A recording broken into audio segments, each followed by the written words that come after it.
every day, even in COVID. University settlement programs animate neighborhoods through a wide range of educational, health and wellness, social service, community development, advocacy, and creative arts programming. We partner with people of all ages, starting at the very beginning of life, and whole families and whole communities, always starting by listening first. And listening to the ICAC, we have learned so much and created so much together. We weave the arts into everything we do. We always have. It's part of what makes a settlement house a settlement house. And in fact, we're thrilled that we have invested more, not less, into the arts and into local artists of color during the COVID pandemic and the racial justice reckoning of the last year. Sometimes we're an anchor when the storm is really strong, and sometimes we're a sail when the winds of change need the boat to move on. And this year, we really feel like we've been called to be both. And creativity is needed no matter what we're called to be. So we're so glad to be here, so glad to be with you. I'm pleased to introduce Naji Omar, who has been a treasured partner for the ICAC, for BRIC, and for University Settlement. And thank you for being with us tonight. Now let's take a look at Naji's video to start the evening.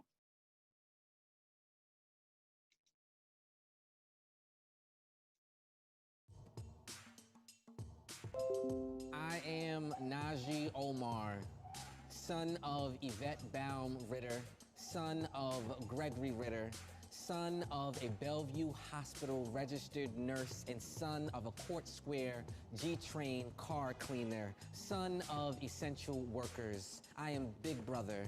I am grandson. I am nephew and godfather. I am artist in residence. I am Mr. to the black and brown kids on 167 in Grand Concourse. To some, I am the fashion plate of New York, and I will always be Brooklyn thorough, Brooklyn strong, Brooklyn proud, Brooklyn loud, Brooklyn born and bred. I am representing Bed-Stuy, Clinton Hill, Fort Greene, home to 40 acres and a mule, home to brilliant movers and shakers towering over downtown, home to Soul Summit Sundays, home to Dance Africa, home to We Are Brooklyn, a community block party, and word on the street is that the Barclays Center ain't got nothing on Fort Greene's Park. I love me some jerk chicken. I love me some rice and peas and cabbage from Buff Patty. Some Too Loud talking on the B-52. Some nowhere to sit, so I'ma walk up Fulton Street till I catch the next one instead. This is my community. This is my home, and my home is changing. Every day I see a resilient people still managing to give love and smiles through their eyes, even when it's not safe to give a hug. I see mothers and fathers turn teachers, bedrooms turn classrooms. I see devastation and I hear shouting in the streets for more love, more respect, more justice. More justice, more justice, more justice, and I pray for a new tomorrow.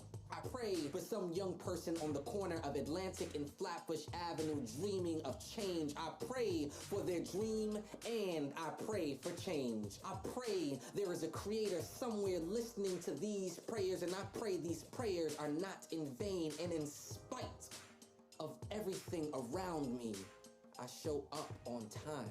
I show up with an open heart and mind.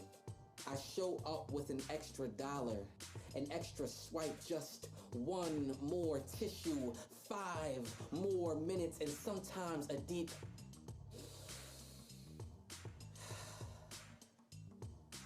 It may not be a lot, but I show up with whatever I have to give. And my people, my tribe, they have been longing to give me all I've refused to receive, and I'm just learning to let them show up for me. Every day I am remembering to water my plants. I am remembering to water myself. to turn something that is of the earth toward the sun. So what remains with nutrients can remain moist, so that I can make sure that I am always becoming something more, something new.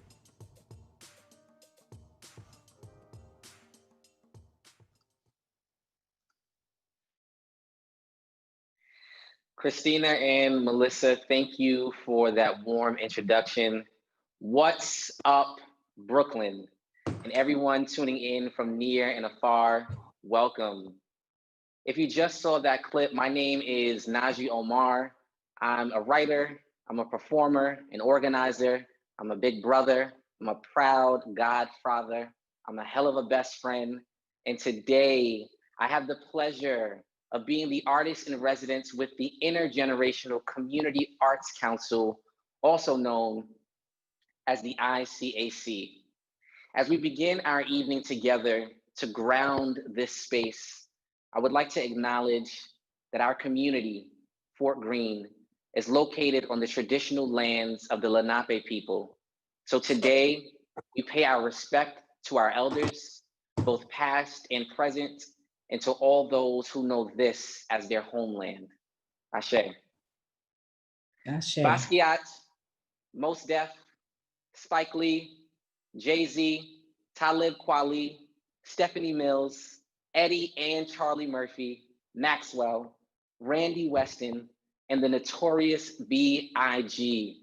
These are just some household names that are Brooklyn born and bred. And today we get to add to this list Zolanlly Brunson, Portia Clark, DaQuan Herring, Ketriana Yvonne, Squala Orphan, Tanja Richardson, Julius Roberts, Desiree Rucker, and Celeste Staton, together known as the Intergenerational Community Arts Council. Now, the ICAC is truly one of a kind and very near and dear to me. This gathering of community leaders from New York City housing authority complexes and beyond supports residents as central stakeholders and decision makers in the artistic and cultural life of their communities. Together, the council facilitates connections with neighbors, identifies resources, and partners with local businesses outside the housing developments to ensure Fort Greene and downtown Brooklyn remain communities where both longtime and new residents of all income levels can live, work, create, and belong. Brooklyn, stand up. Now, let's be honest. The downtown Brooklyn area has undergone a massive change in the past couple of years with the development of high-rises, the pushing out of residents due to gentrification, and in the more recent months, we have all witnessed the impacts of COVID-19 on high concentrations of communities of color in our beloved borough.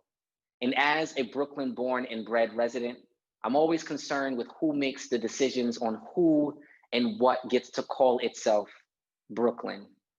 And so today, I am honored to call myself artist in residence with the ICAC, because through monthly planning workshops, this council has been able to use the power of art making, storytelling, and discussion to not only identify shared values and goals, but also to develop a criteria for success around what arts programming in our communities, our home, can look like today and in the years to come. Tonight, you all have the pleasure of getting to know more intimately the ICAC, and I promise you that these are some bad mother. I'm gonna stop myself right there. So be prepared to learn about the movers and shakers leading community efforts and healing in our neighborhoods. Tonight is about sharing, the sharing of poetry and resources. Tonight is about healing, healing through laughter and ritual. Tonight is about community. It's not just about us, this is about y'all too. So to kick us off, I wanna know where everyone is tuning in from. Drop the city you are watching from in the comment section. If you're viewing from the Republic of Brooklyn, shout out your neighborhood. That means Fort Greene, Bed-Stuy, Clinton Hill, Crown Heights, Brownsville, East New York, Flatbush. Shout it out. And if you're representing Nijah, I want to know which complex you're tuning in from. Ingersoll, Atlantic Terminal, Farragut. Give your community some love. And this wouldn't be an ICAC event if we didn't do community with conversation. So if you hear something that resonates with you, something that strikes a chord, light up the chat and ask a question. Give a shout out to a loved one. This is art making. This is community gathering. This is Brooklyn's own.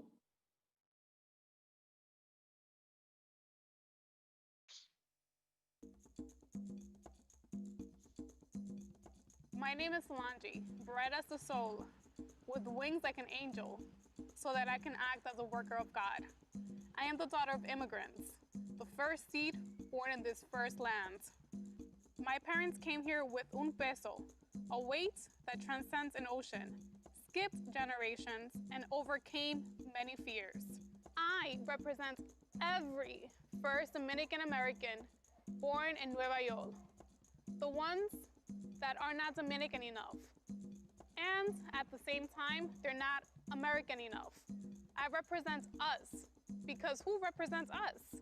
My landmark is being the first person in my family with an American passport. The first seed in a new land, making my own mark. Us first generation Dominicans, we plant the seed and water it twice. Because mommy said, que dinero no hay. I see Dominicans walking down the street. Dominicans still wearing chancletas and tubis on their way to the bodega. Mind you, it's the middle of winter.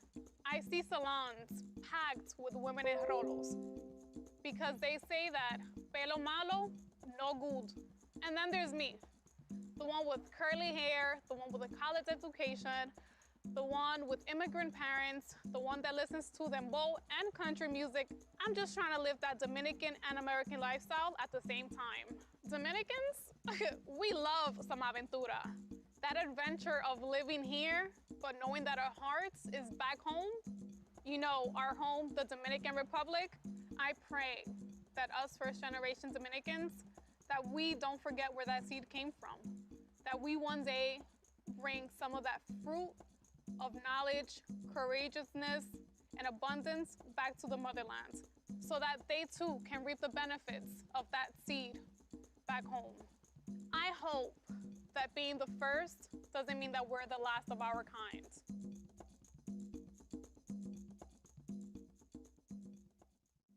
I am DaQuan Herring. I am a son, a brother, a nephew, an uncle, a grandson, and a godfather. I'm a school aide, a mentor, a business owner, a filmmaker, and a best friend. I am a modern-day Renaissance man and the future of the entertainment industry. I am the male version of Oprah, and I am a survivor. I represent Fort Greene and the strength of our people. I love seeing my elderly neighbors, enjoying outside, the children playing, everyone enjoying life together and peacefully. The compassion shared between neighbors and strangers, helping each other survive. I pray that we will continue to lean on each other, to help each other survive the best way we can. I pray that everyone remains safe and healthy during this time of uncertainty. I pray for better days for the community. I pray that everyone will be inspired to achieve their dreams. I show up for the people I love with a smile on my face, to show that everything's gonna be all right, just as long as there are good vibes. The people I love show up for me by listening. I show up and show out for myself by managing my medical issues and challenging myself every step of the way. I let my music bring me peace and serenity. I am free with my art. I just let my mind and my pen take over. I'm looking to inspire and uplift everyone I come across and show love, because that is the Brooklyn way.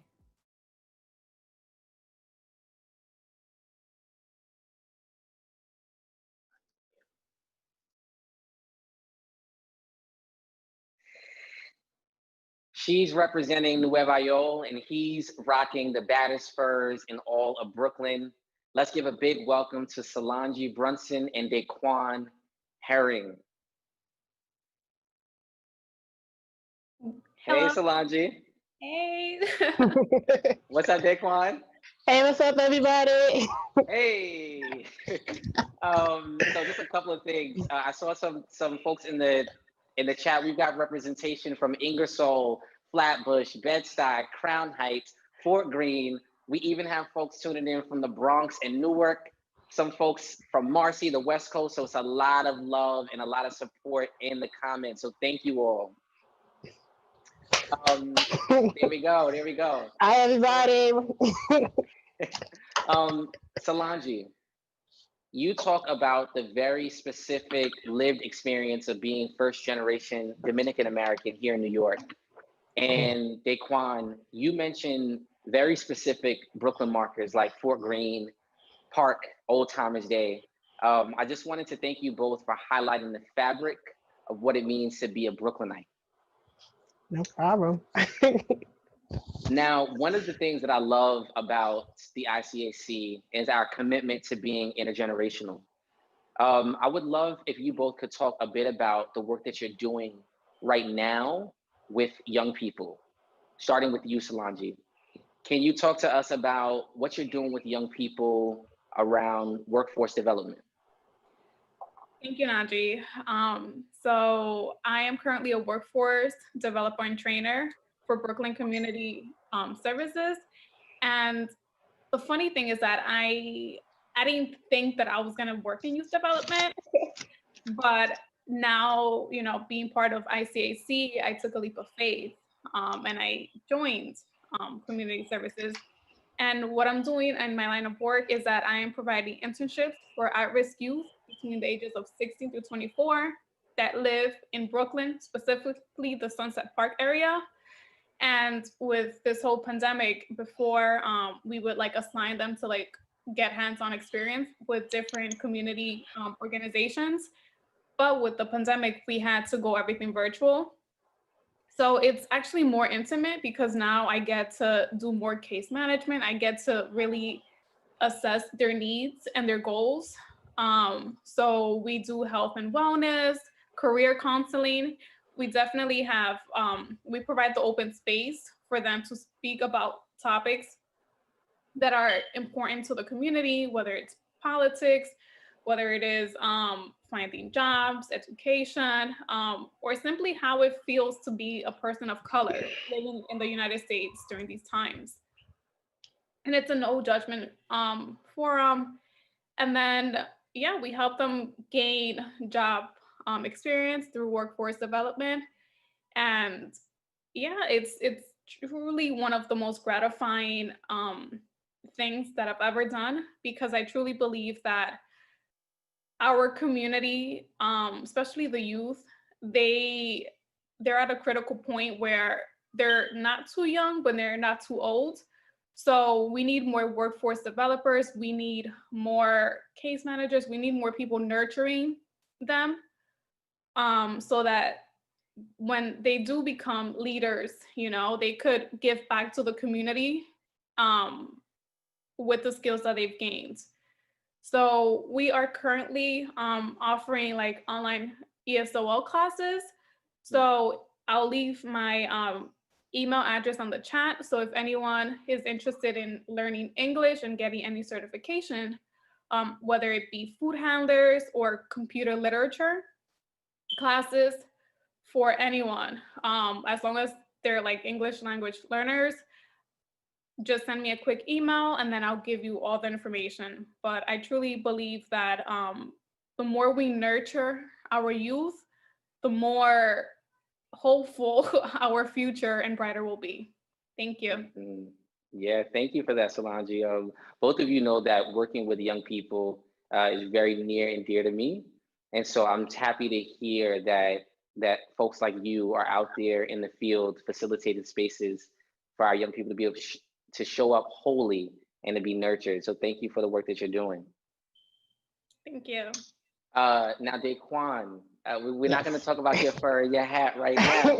All right. Okay. But we all know that life has been particularly challenging for our young people, specifically around distance learning. I'm Yes. wondering if you could talk to us about some of the work that you're doing to support parents and families during these times. Okay, no problem. Um, I am a school aide with the New York City Department of Education. I started in the middle of the pandemic. Once they shut school down, that's when I officially started work. So I've been working virtually ever since March. My role right now is helping bring the attendance up and being a connection between the school and the parents. So anytime a child is absent, missing too much class, that's when I would give the families a call and see, can I assist them in any type of way to change the attendance around for that child. I do wellness checks through phone calls, emails. Yeah. And I also check to see, like, do they need any additional help outside of school and see what kind of resources that myself and the school can help provide. Amazing. For everybody who's watching at home, the council, we get together and we create art projects and opportunities to bring art into our communities. But each council member is out there pushing forward the values of the council in their own career endeavors. And so I'm thankful to be in conversation with the both of you, not only tonight, but all the time. Shout out to all of our youth who are pushing through navigating distance learning and pivoting in this moment. And shout out to the parents and families also adjusting during these times. And we're so thankful for folks like Solangi and DaQuan who are resources. And if you want to learn more about how you can get support as a young person or as an adult supporting young people, you can contact us at our Facebook page at facebook.com/ICAC Brooklyn, and we'll make sure to direct your inquiries to these lovely, wonderful council members. Now, our next council members are weathering the pandemic by reconnecting with nature and arts. Watch this clip and hear from them next.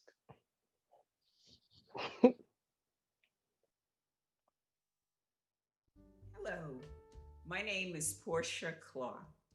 I have 5 brothers and 1 sister. I am the middle child. I am a resident of Clinton Hill. Pratt Institute is a landmark.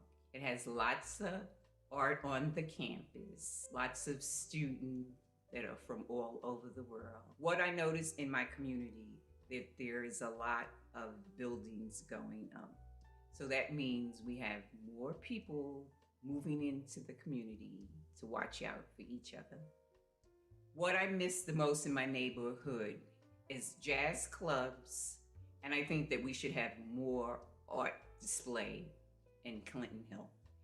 When no one's looking at me, I'm a walking piece of art. I love art. Art makes me happy. Writing, painting, film, poetry is art. What brings a smile to my face is when I see the children playing with their dogs. The people that I love, they call me every day and I call them too. I usually go to the food bank, and whatever I bring back from the food bank, I share with my neighbors, and they are so thankful for it. Since we got the COVID, people are more friendly. They smile with their eyes. If you're walking, they'll usually step out in the street and they let you walk by. I think it's brought people closer. I wish that our community will stay positive, stay friendly, stay warm, and look out for each other to make it a better place. My name is Desiree. I was named by my father, who loved the song Desiree.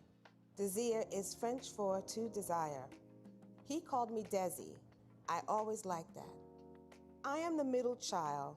I have an older brother and a younger sister. My mother would take us to Fort Greene Park on warm evenings for picnic dinners.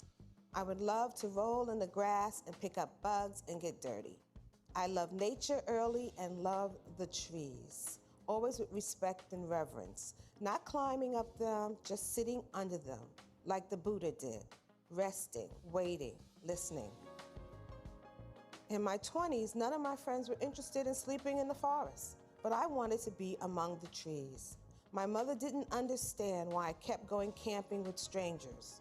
Her word. To me, they were not strange or strangers. They were the Appalachian Mountain Club. Now, at least once a week, my shoes must touch earth, soil, grass, or mud. The earth's energy must connect to my body. I say a prayer for the fallen trees. I weep for the trees around me that have been sickened by mistreatment and pollution, which gives them cancer. When I see a tree whose roots have been caged in a cement block, I think of all who are constricted by the powerful's urban plans, a plan to disconnect us from our natural state of being, to keep us so busy we don't find time to be still, to be at peace, to sit under the trees.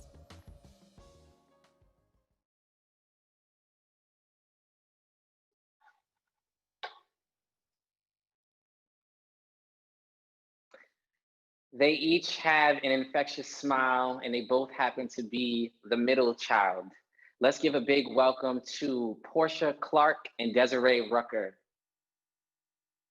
Hi, Omar, Najee. How you doing? Hello, Desiree. I'm a little nervous. You have nothing to be nervous about. This is family. Portia, are you here by phone?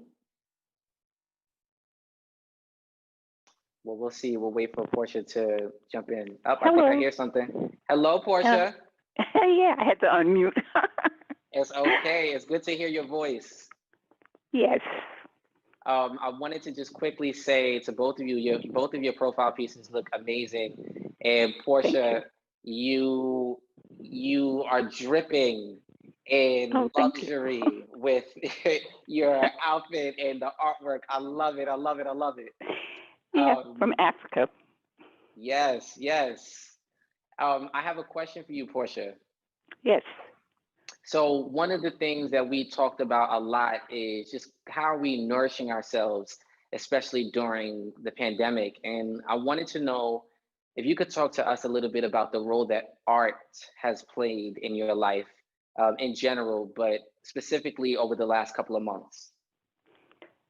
Oh, it comforts me, art, to see it, to touch it, to just look at art when I go out. And art is my apartment. I have a lot of art. And, oh, what's that? Oh, I think we're getting a little bit of feedback. Yeah, what is? Go ahead, try again. What is that? Uh-oh, let me see.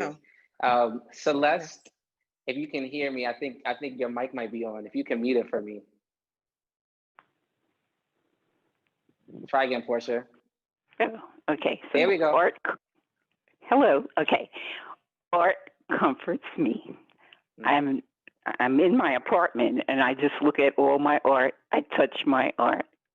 I pick it up, and when I go out, I just look at everything that I pretend that it's art, like the buildings, the people, the children, and that just makes me so happy. Thank you for that. We can tell clearly that art is such a big factor in your life. And I think one of the things that connects all of us on the council is art as the center, and how it is, the constant when we are surrounded by a bunch of change. So thank you for that, Portia. You're welcome. Now, Des, we have talked a little bit about nature. And so I'm curious to know about your reconnection to nature and how that's played a role in your self-care. I think nature is more important now, more than ever, because we do spend so much time outdoors. So being able to get out and to, be in a tranquil spot, a serene space where there's green grass. Well, there was green grass, it's getting brown now, but even the falling leaves are just so beautiful. And, I always consider nature art from God. So, it's just beautiful, but it's helped me a lot to maintain a sense of hope, a sense of continuity because of the oldness of the trees and when you just think about how resilient the world is, and we are actually part of the world.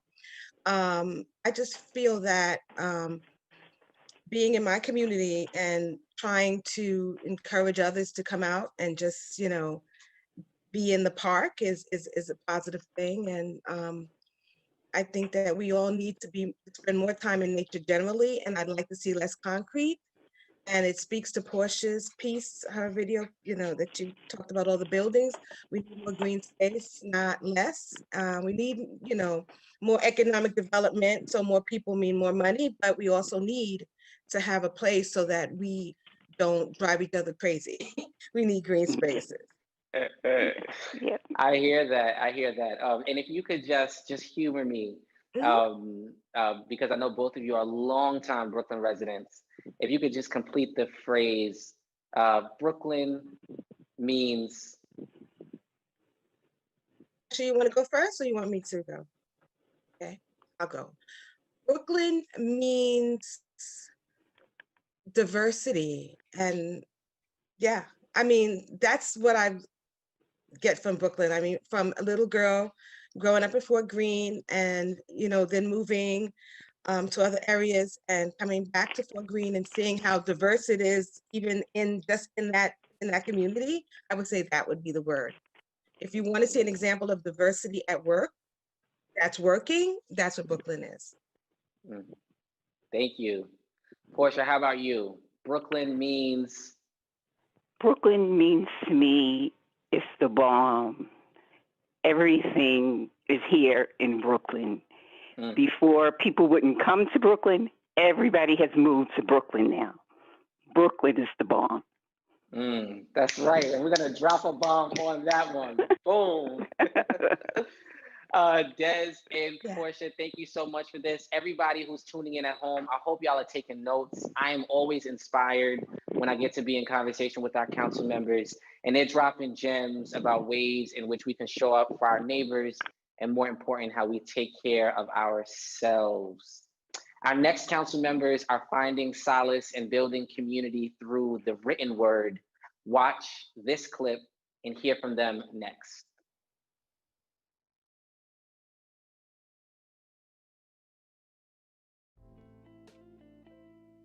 Stand up. Be a man. Stop being so kind. Growing up in an environment filled with toxic masculinity, where showing kindness was weakness. I am the brother to 4 kids and a friend to many. From the Catholic Hospital on 7th Avenue and 14th Street to Crown Heights, Brownsville, to nights spent at Grandma's in Fort Greene to the boogie down states of the Bronx, New York City is my home. Remembering those that picked me up when all I was doing was falling.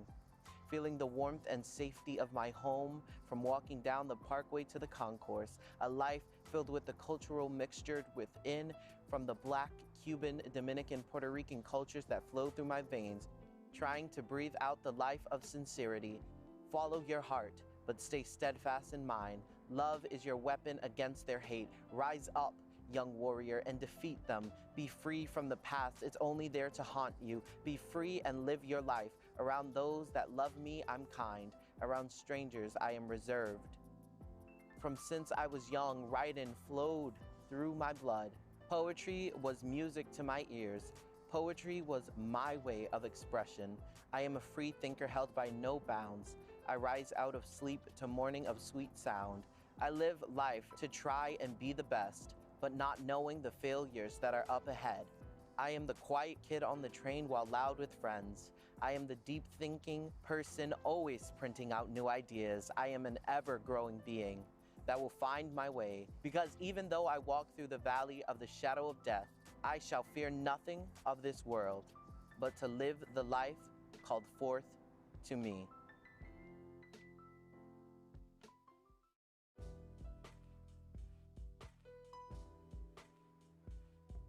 I am the Brooklyn-born daughter of Queen Anne, who rocked Brooklyn like no other. That was before I arrived. I am the granddaughter of Retha and Samuel Hodges, and the great-granddaughter of Lena Braswell.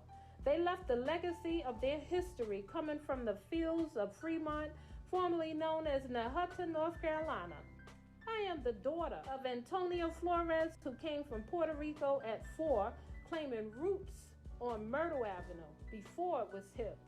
He brought Brustelo coffee and created diversity for Coca-Cola, then his own advertising agency. These streets were mine. The payment for walking these streets were paid by the steps of proud, passionate people who built communities, still owed reparations. They still remain due. These people created our arts and culture, enabling the Brooklyn Academy of Music to strive for the newcomers. I see the visions of the past and the present colliding in the streets. I am the Williamsburg Savings Bank, not the venue. The clock towers will always be my landmark, just as Atlantic and Fulton will always be my cross streets, although they really are Hanson Place in South Elliott, where my dearly departed Aunt Lena lived, that now has plants and flower beds planted in front of 117. I now take my next steps. I walk these streets as county committee member, Assembly District Committee Treasurer, and Brooklyn Free Speech producer of my own show, The Ketriana Yvonne Show. Remember the name? And don't say it's hard. I am Ketriana Yvonne. I have been known as Trina, Katrina, Kat, Aunt Trina, but one thing has always remained. I am love and always move in a forward progression. To my family, I have been the glue that held everyone together, but now I am in the space to be cemented in the me, allowing my spiritual walk in this time and space to be bound by the path of the Most High. I walk boldly down these streets, creating new grounds for the next generation to bulldozer all barriers, creating a new pavement of opportunity. And that's who I am.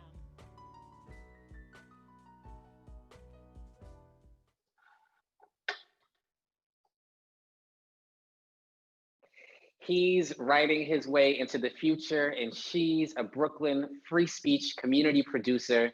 Let's give a big welcome to Julius Roberts and Ketriana Yvonne. Hello. Hey, Julius. Hi. Hey, Ketriana. Najee. Now, I don't know if you all can see, but apparently there's a lot of comments about the fashion. So folks are loving your dress. Julius, folks are loving your boots. I'm rocking Mushood today for all of you who are familiar with the Brooklyn brand Mushood. So yes, the council members, our theme was showing up and showing out. We do this for ourselves. We do it for our communities. And we kind of did it with our drip today. So if you're feeling the fashion, just drop a boot in the comment section. Drop a boot. We want to see boots. Flood the comments with some boots.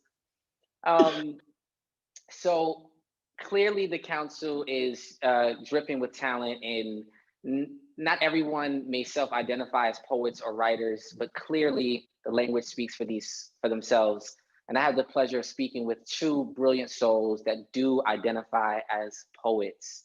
Thank you, Julius. Thank you, Ketriana, for your words, for letting us in, and for sharing yourselves with us.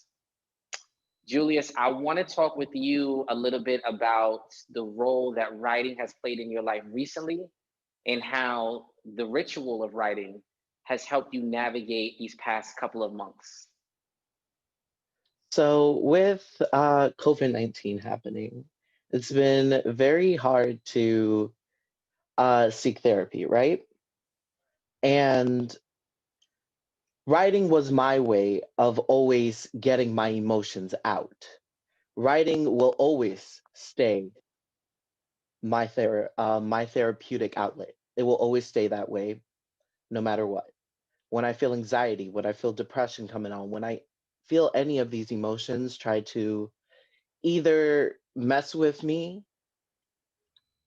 all I know is once I get that pen and that paper, those emotions, it's it. That's it. They gotta go. I love that. So Thank you.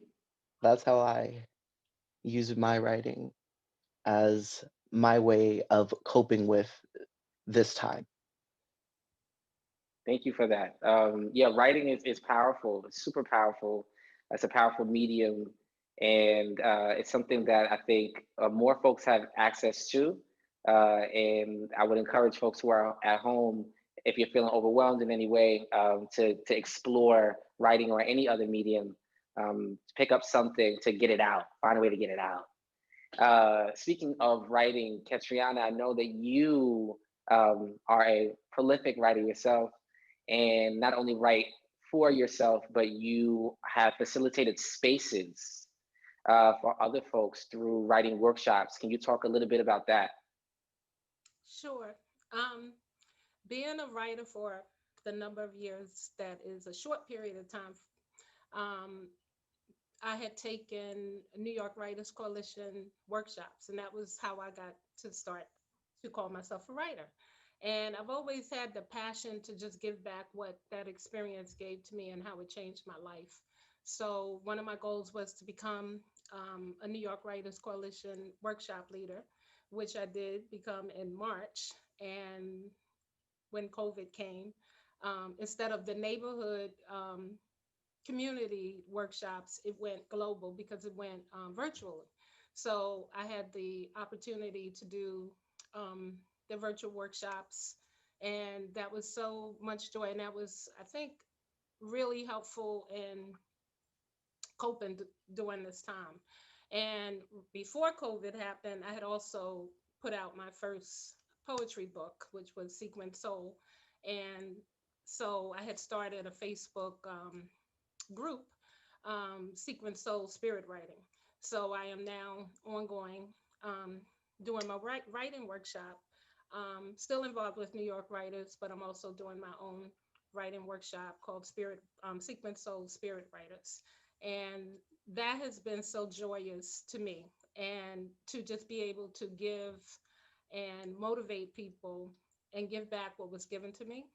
So I am always just truly blessed by the tremendous love that I receive every day in such small ways. If it's not from sharing my writing or listening to someone else's writing or inspire them to do an open mic or just keep it moving and get to grooving. I have been given so much joy in return from that experience. Like if it's not a little, sometimes I wake up, I have a note that someone sent me, and I'm just overjoyed. So that's been my, what's kept me going during this time, keeping that going, and also continuing to do take workshops. I'm always active, trying to learn, and hopefully, my goal is to publish, help people. I think I've learned a lot about the business, and it's time for a change, and I want to be that change. So here I am for my new writers out there.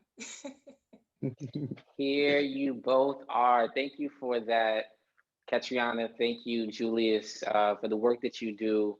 And I know that there are some folks at home who have probably been itching to take a workshop or to get in the space and get some things out of their system. And so please don't feel like you have to even self-identify as a writer or feel like you have to be so far along in your writing process. These spaces are really for us to just come and show up, and you'll be surprised what surfaces. So really quickly, Julius, now you have a book coming out, correct? Yes. Can you talk to us about Yes. when we can expect that? Okay, so the timing was supposed to be this month, but we have pushed it back to March of 2021. Let's see. My book, we've changed the name also. We have kept the title name, Whispering Spirit, but there's more added on. It's Poems of Endurance. It's a book where it talks about mostly a testimonial of going through different emotions and how to get through them, what to do, what is, and it's all in poetic form, all in poetic form. It's easy to read. It's like, wow, you went through this and you've seen the other side. They will be available on Amazon, your local bookstores, including Barnes and Nobles. And yeah. That's dope. Thank you both. Thank you, Julius and Ketriana. For those who are at home and want to learn more about Julius' writing and his work, if you want to learn about Ketriana's workshop for the Ketriana Yvonne Show, please feel free to visit us on our Facebook page at facebook.com/ICAC Brooklyn, and we'll make sure to either get you the resources or directly contact you with these wonderful folks. Our next council members are on the ground, making sure our neighbors have access to food and herbs to nourish themselves. Watch this clip and hear from them next.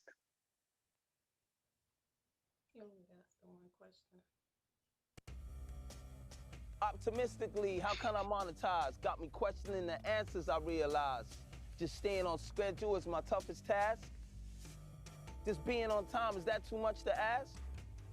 My daily ritual became a prayer of my difference. Drinking sea moss, working out to stay significant. I'm known as Squala Orphan, who became a father. To nurture the young, cause my biological didn't bother. To change the narrative, I daily convo with God. I'm in Brooklyn, a Brooklyn dweller. In the Bed-Stuy section, healthy living is my connection to the community, providing the herbal emergency remedies. It takes a lot to keep this business moving steadily. My son and I, we participate in sports and musical arts regularly. The cost of living is expensively. Gentrification and rats moving in endlessly. But still, this is what I call home. This brave terrain as I end my poem. These crystallized thoughts that shed the browning trees. So many has fallen amongst the autumn leaves. Rest in peace, COVID-19.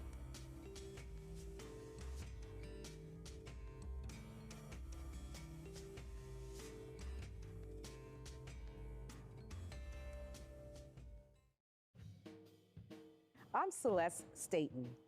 I am the fifth and youngest child of Alton and Della.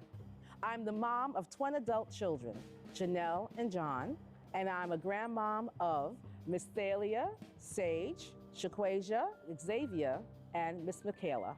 I'm an auntie of a host of nieces and nephews who affectionately call me Auntie Saba.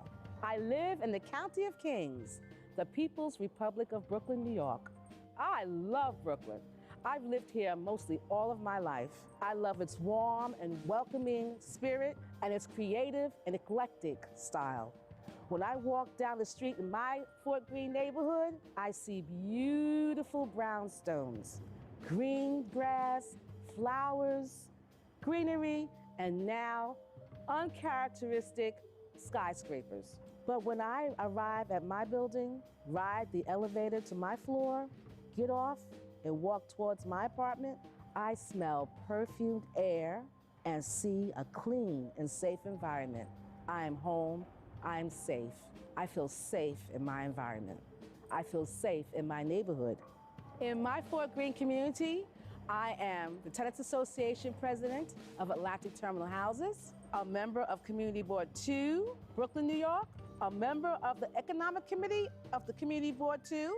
I am one of the founding members of the Intergenerational Community Arts Council, other known as ICAC, and one of the founding members of the Future Historical Society, FHS. Since March, I have partnered with a mutual aid group to coordinate the delivery of food to seniors, people with disabilities, and families with young children during the COVID-19 pandemic. I also participate as a member of Woodhall Hospital's Patient Advisory Committee and the Kids Bike Club that brings attention to children with asthma. Fort Greene is known for its political passion against developers who try to destroy the fabric of the community.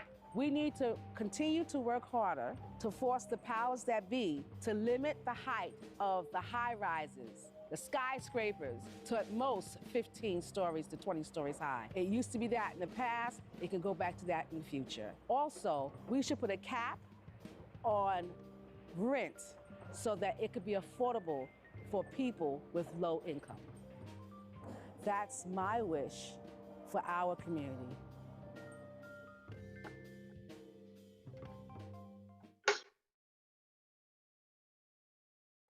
When I tell you that our council is made up of youth advocates, parent and family coordinators, tenants association presidents, herbal medicinal practitioners, writers workshop leaders, video producers and directors, and more, I wasn't lying.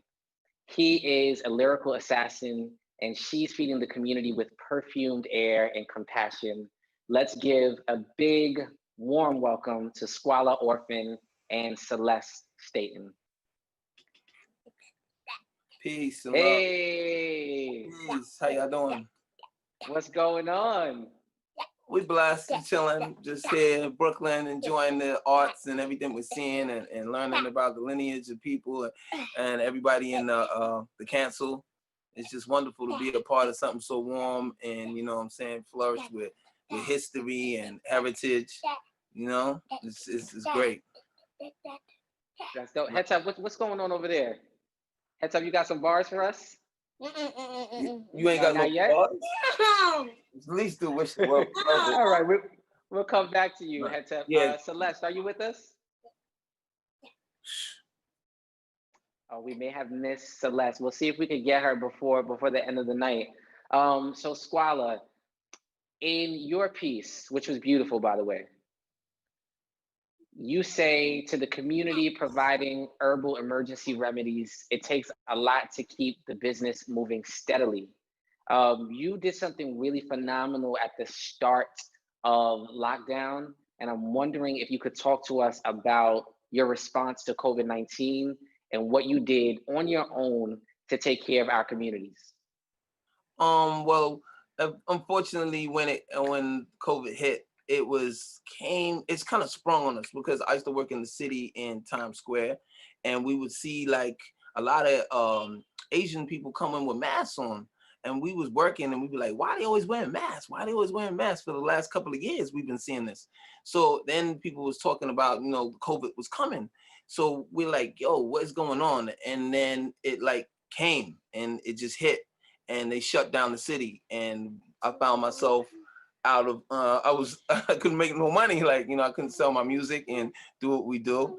So I was a vegan chef. I've been a vegan chef for a long time. And in the early 90s, like 95, I worked at a juice bar where I used to make moss and cook and juice. So I knew that moss was a good booster for your immune system. But what we did was we just came up with all the healthiest things we could to keep people going. Like there's so many things that I've heard that was good for you, for persons, for nutrients and stuff to help the body fight, to build up an immune system, to fight off a flu, a virus, or bacteria that's in the body. So sea moss is like, you know, one of the main things that has 92 minerals of your DNA makeup. So it's like really good for your body to vitalize it. So we had a lot of people that I unfortunately heard of was getting sick and was like, yo, I'm feeling sick, my respiratory. And so, you know, I decided to go outside and venture, and me and another artist called Nitro decided to come outside and venture out and brave outside, I suppose, because everybody was on quarantine. We really wasn't supposed to be outside, and we was making deliveries with these packs of herbs that we put together, like different things where elderberries, goji berries, turmeric to help clear the inflammation, the sea moss black seed oil. We also had ancient remedies that we heard of that have been used in the Caribbean and, you know, places like Africa. Like we would do it, telling people to boil hot water, put some orange pills and lemon pills in there with some peppermint oil or peppermint leaves, and put a towel over your head and inhale it until you sweat, until you feel like the back of your throat and your chest is opened. And, you know, this was actually helping people who was feeling like they was coming down. And actually we had some people who had unfortunately had cases of COVID that they was reversed, and they through using the sea moss and everything else. So the sea moss started to get popular, and people started calling from all over and hitting us online and saying, yo, we need it. And we found ourselves in a whole emergency like job to turn up and be knock on people's doors and say, here, we got it for you. And it was listen, for those of you who were at home, you know, myself and the rest of the council members happened to be, you know, still in conversation with each other when we had this big transition, and Squala really was on the ground with his efforts. He even dropped a care package outside of my grandmother's home, because I was like, I want to make sure that, you know, my family is good. And I love, you know, all of the research around, you know, these natural herbs, and how we can use that to strengthen our immune systems in our bodies. So I'm just so grateful that you have this knowledge, that you have this wisdom, and that you were sharing it, the wealth of these things, especially at a crucial time when our communities needed it more than ever.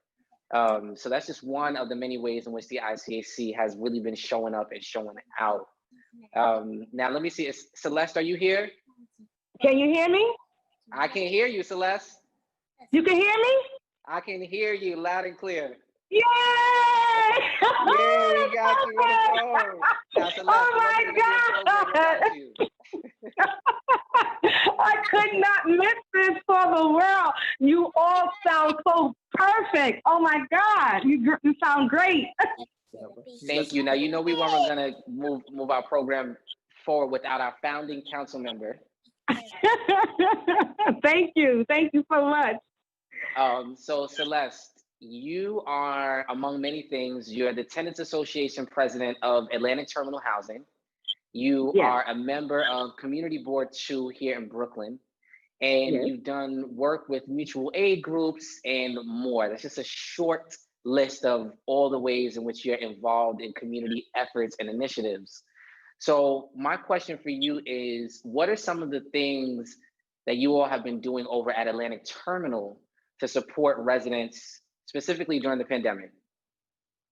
Well, firstly, I have to give a great big shout out to the Clinton Hill Fort Greene Mutual Aid.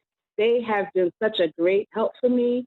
Also, LAPC, Lafayette Avenue Presbyterian Church, and their mutual aid, oh my God, they have been such a great help for Atlantic Terminal.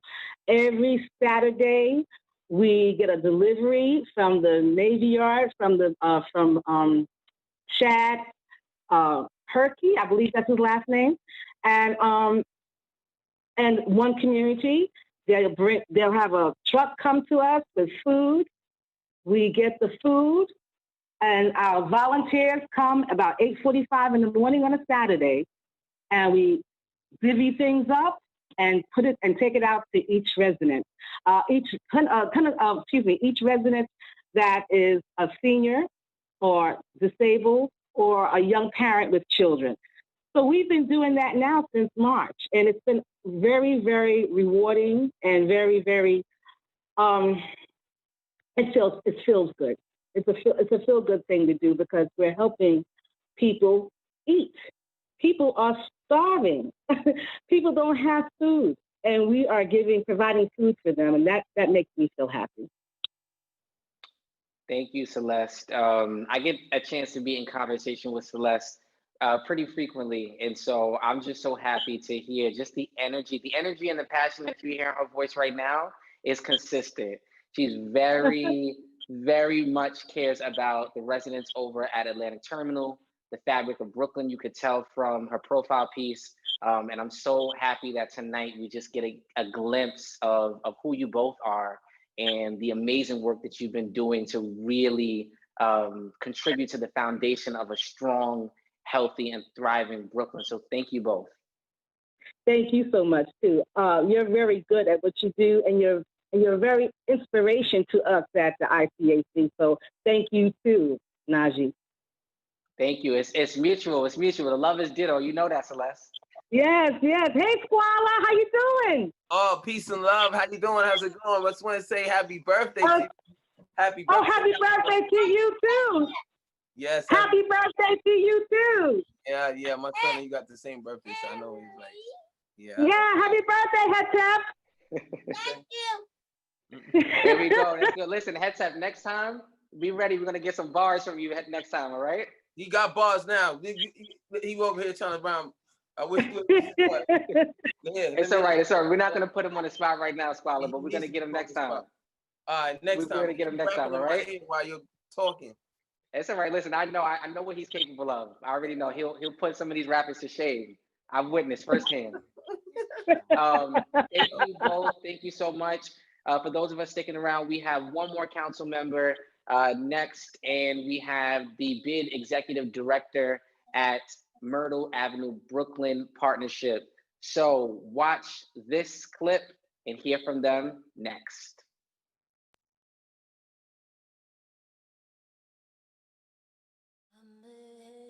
I am the Phoenix, the Ra of the sun. I am the great-great-granddaughter of the Cherokee slave, the great-granddaughter of a domestic, great-grandniece of her brother who was lynched. I am Aida, one who dances. I am the daughter of a Black Panther and community activist who fought for the rights for freedom, justice, equality, who had given me the Swahili name, which means to crown the Princess of Peace. I am Rakisha. I am the mother and grandmother to them. I am the lioness of my tribe who will serve and protect them. My cubs, they are my tree of life. That is my lineage.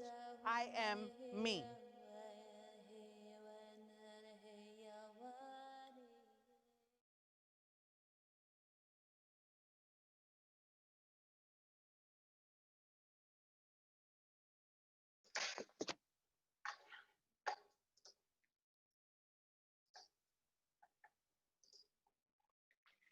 Now, everything that she touches and everything she spits comes from the heart, and he's an executive director over at Marc. Let's give a big welcome to Tanja Richardson and Chad Purkey of Myrtle Avenue Brooklyn Partnership. What's up, Tanja? Hi. Hello. Hi, Hey, Chad. Hey, how's it going? How are you both doing this evening?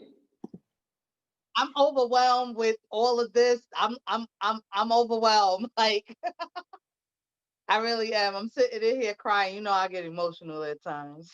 It's beautiful. It's all right. Let it out. Let it out. Chad, how are you?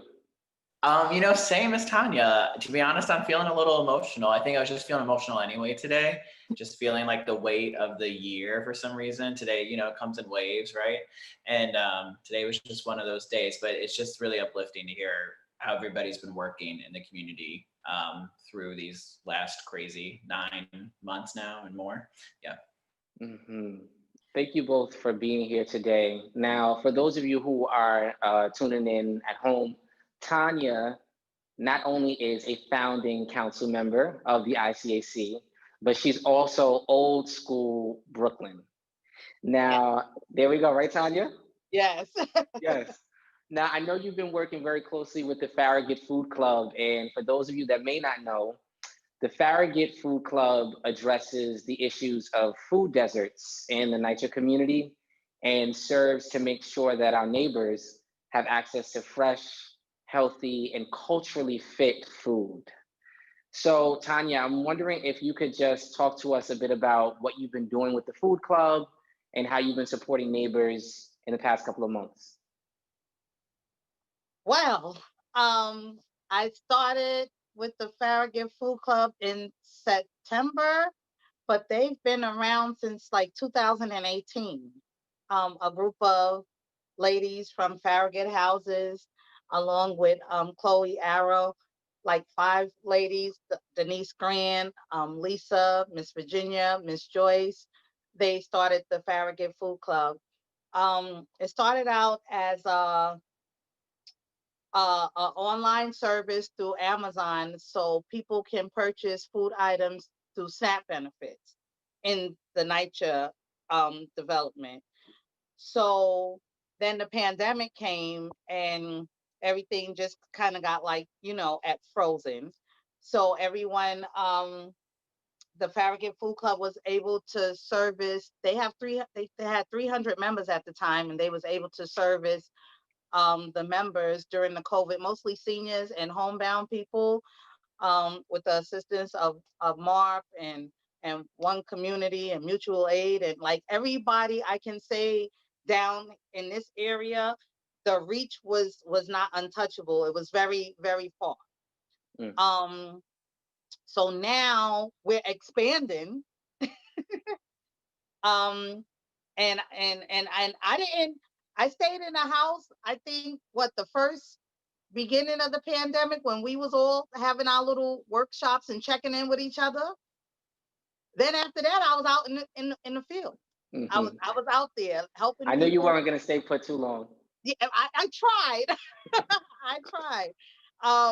I was in the Navy Yard with Chad. Then I was in the street. I was helping people get medications and delivered to them, like all kinds of stuff. Now the Farragut Food Club is expanding so that we could have our own platform to online, so people can be able to purchase food through us. We're talking to suppliers, food suppliers.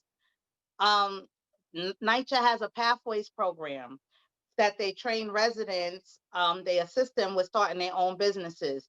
So we're going to also assist the Nijah residents through the Pathway programs, so their products could be on our platform as well, to help them.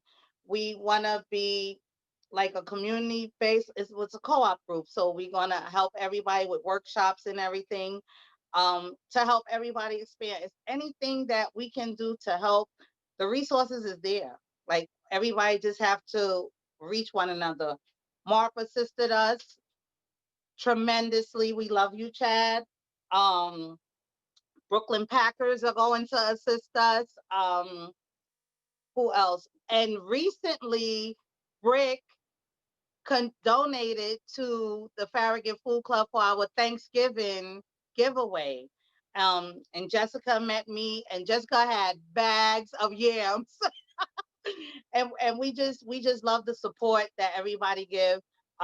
We don't know what's going to be ahead of us now, being that everything is coming up. I'm appreciative that the ICAC, everybody is doing their part and still keeping balance with our artwork. Everybody is in reach with one another, and every story is something. Squala came and delivered items to me as well. Celeste and I is in contact, with different resources. Everybody is just doing just so much. People forget they see, to me, like with us giving out the food and all that stuff, they just see the groceries. They don't know what's put in behind the scenes of the groceries. Chad being up 4 o'clock in the morning meeting trucks, right, Chad? Yeah, it's a lot of work. Yeah, like like they don't see the behind scenes for everything that gets done.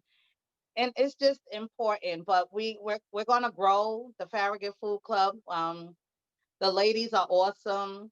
We have a big vision, and we're gonna make it happen. Not only just downtown here in Farragut, we're also working with the resident president, Celeste, Atlantic Terminal, Lafayette Gardens,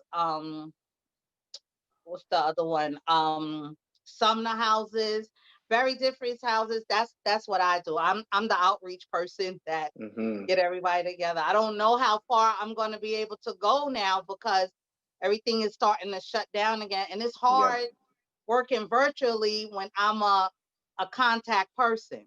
Yeah. And I'm also on the community board. I'm also a member of FHS. I'm just everywhere. You do it all. You do it all. And you do it with such humility as well.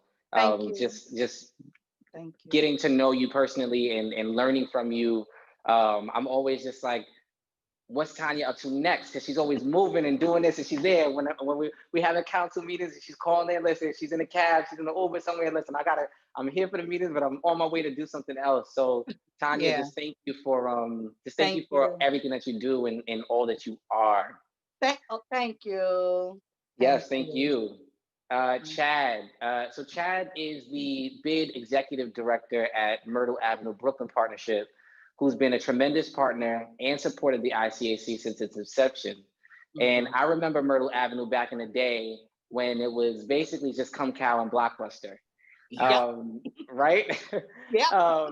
And Myrtle Avenue Brooklyn Partnership has shown a huge commitment to our communities as that strip has evolved and grown over the years. So Chad, I know that you all have been pivoting in this moment and leading some huge efforts, partnering with organizations to support neighbors during the pandemic.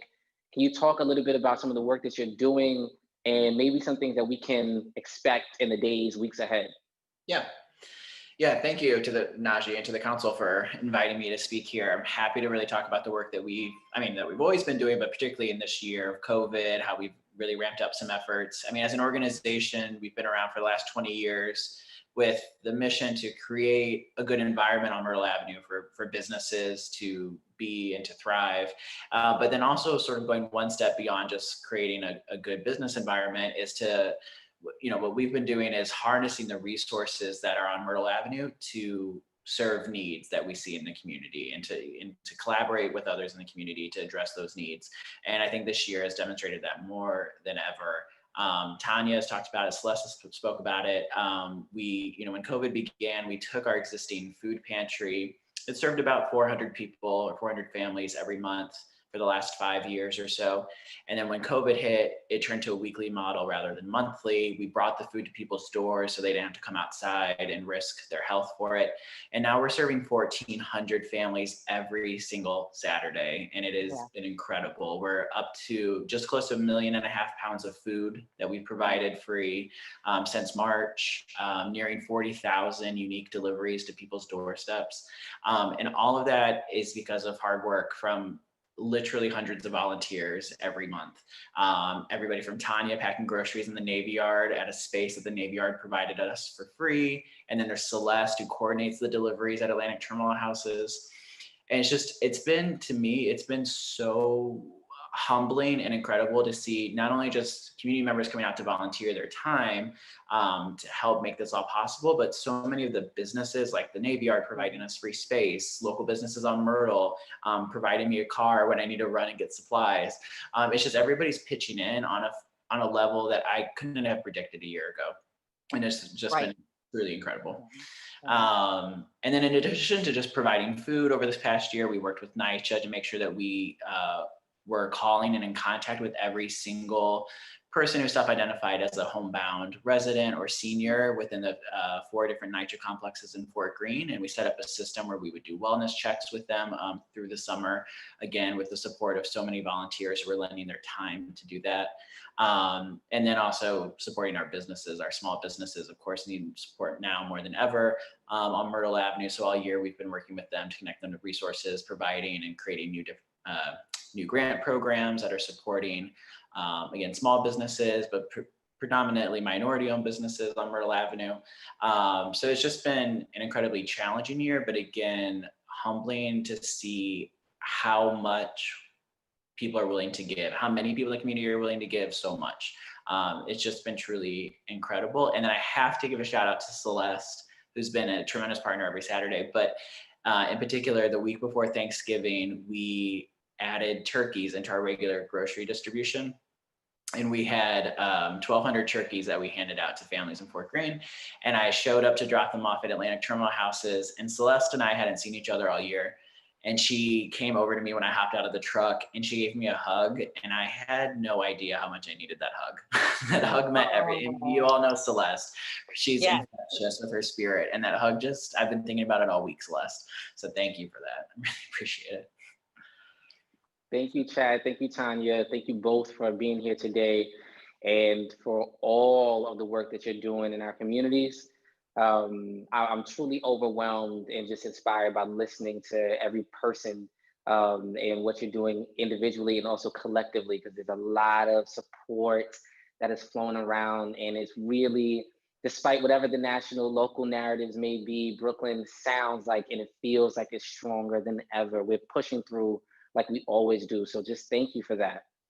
Now, we are actually at the point in the evening where we're getting ready to say goodnight. But before then, I would like to bring back everyone to the screen while we say some thank yous. So Tanja and Chad, do you mind sticking around for a bit? Yeah. Perfect, perfect. So to everyone who is tuning in to Brooklyn's own, thank you, thank you, thank you. The ICAC is proudly supported by program partners BRIC and the Performance Project at University Settlement.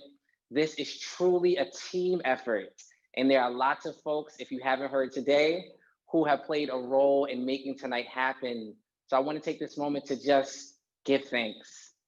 Working tirelessly behind the scenes, receiving emails in the middle of the night, and going above and beyond to make sure that our communities are always centered in every decision-making process. My phenomenal collaborators, partners, and leaders on tonight's event, the Associate Director of Community Engagement at BRIC, Jessica Suture, and the Artistic Director at the Performance Project at University Settlement, Baba Israel. Tonight truly would not have been possible without the two of you. Thank you, thank you, thank you. We also want to give a big thanks to the following people for their contributions and support on tonight's gathering.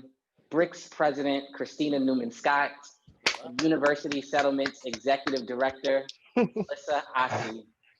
We want to thank directors of photography for filming and editing these beautiful profile pieces, Marc, Enette, and Nijah Mentor.